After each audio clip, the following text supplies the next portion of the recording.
এই নদীটার নাম হলো গঙ্গা নদী, যেটা ফারাক্কা থেকে প্রবাহিত হচ্ছে।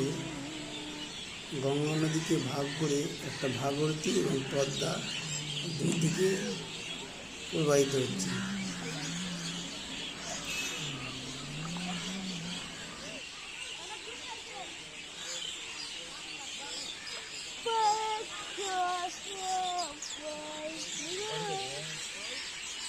বাড়ি দিগ্রাম।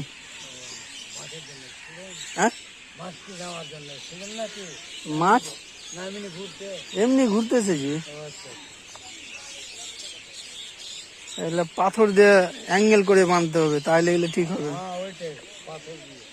পাথর পাথর দিয়ে পাথর দিয়ে অ্যাঙ্গেল করে, মানে প্রথমে পাথর দিয়ে অ্যাঙ্গেল করবে এইভাবে, তাহলে এইসব পানিটাও। হ্যাঁ, ওই যে বললাম যে ওদিকে করা আছে আপনার পাথর দিয়ে। ওদিকে মরে গেছে, নদী তো নাই।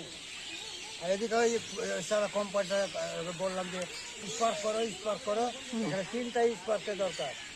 বাঁশের ওখানে একটা, এখানে আর একটা এর মধ্যে, তাহলে কোনো চিন্তা থাকবে না, কাটবে না। না।